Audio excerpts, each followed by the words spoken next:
What is good, YouTube? It's your boy Ace of Hearts, and today I have another video for you guys. Today I'm going to be talking about the Philadelphia 76ers. I was looking on the internet and I didn't see anyone talk about their recent success. Like, they were just nonchalantly not talking about the fact that they're 5-1 and how they have one of the best teams in the league, and how they've been performing well against great teams as well. So yeah, let's go ahead and get it started. First off, we're going to be talking about the Sixers offseason pickups and how they have impacted the team for the better.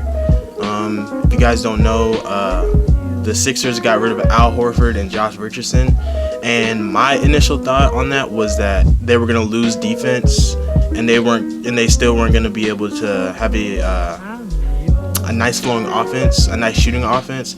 But I was wrong. Getting rid of Al Horford and Josh Richardson actually didn't deplete their defense that bad, and it actually spaced the floor out a lot more for Ben Simmons and Joel Embiid to work with. They picked up Seth Curry and Danny Green, and both of them have been shooting really well for the Sixers, and Seth Curry has actually played a bigger part on that team than he did the Mavs, simply because he can create his own shot, and the Sixers don't have a lot of that. They have Joel Embiid and Tobias Harris, and those were really the only two people that could create their own shot last season. But with the addition of Seth Curry, they added a little more shooting and a great guard shot creator who can get you 15 points a game and can shoot 40% from the three-point line. And Danny Green, we all know Danny Green just came off of a two-peat with the Raptors and the Lakers in championships, and we all know that he's a two-way sharpshooter. Like, he can shoot the lights out and he can play defense as well. He's a little streaky now that he's older, but he can still shoot the ball very well. So those are two really good pickups for the Sixers offense. And also Dwight Howard, who brings a veteran presence to the Sixers to help out Joel Embiid and the other big men on the Sixers roster, as well as bring discipline to the squad. Secondly, I want to talk about the 76ers core.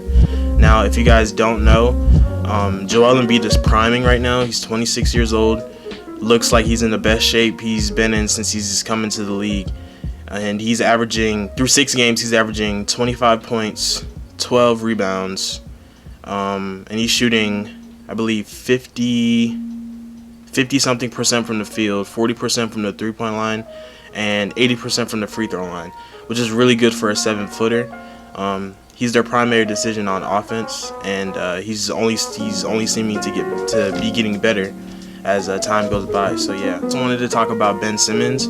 Ben Simmons is damn near averaging a triple-double. He looks very comfortable in the new offense. He doesn't. Last season, I noticed at times that there would be times where he would make a drive and then he would post up and then he would go back out to the three-point line, even though he couldn't shoot, because he would have to reset the offense because the spacing was so bad. But this season, he's flowing well through the offense. He's finding seams. He's cutting well. He's finding open teammates. He's just a really good facilitator, and he seems a lot more comfortable with this new spaced out lineup that the Sixers have. I also wanted to talk about Tobias Harris, who's having a fantastic season through his first 6 games. He's averaging 19 points per game if you round up, 9 rebounds a game if you round up, 3 assists, and he's averaging 1.5 steals and 1.5 blocks, which is huge because most people criticized his defense the last 2 seasons that he was on the Sixers, and he's clearly proving people wrong.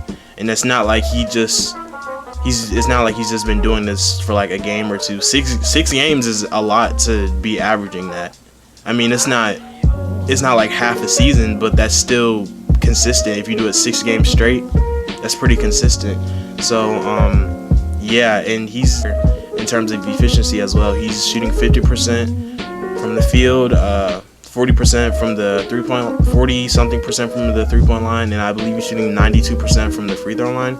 So he's having a 50-40-90 season out the gate. And if you think that's a fluke, you can look back to when he was on the Clippers. I believe he had a 50-40 90 tear while he was on the Clippers as well. So this isn't anything new for Tobias Harris. Thirdly, I wanted to talk about the 76ers defense. The 76ers are first in opponent field goal percentage, first in defensive rating, and blocks per game, that's crazy. So when you play against them, you probably aren't going to score that much. I believe their average was like 101 opponent points per game, which is really low in today's NBA.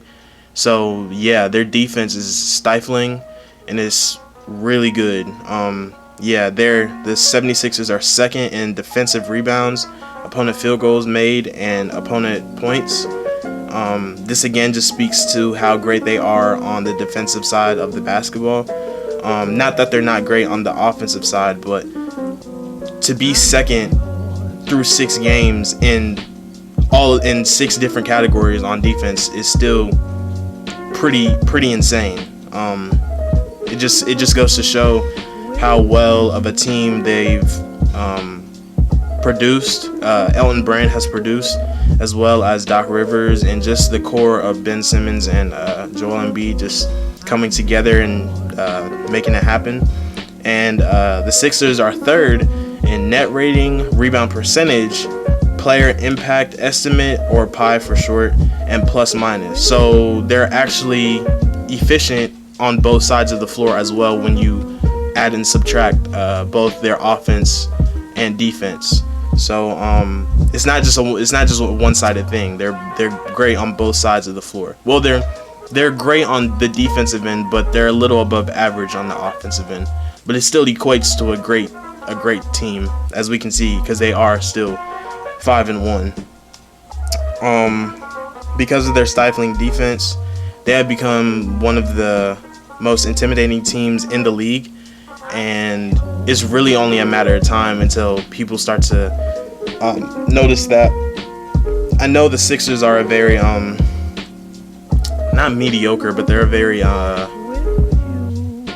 like, you know what you're gonna get out of the Sixers every year. So we've seen the last 3-4 seasons, they'll make the playoffs, probably get bounced out in the second round. They've historically had great defense, but their offense has never been as good as it is right now. So maybe that's the reason why people aren't talking about it.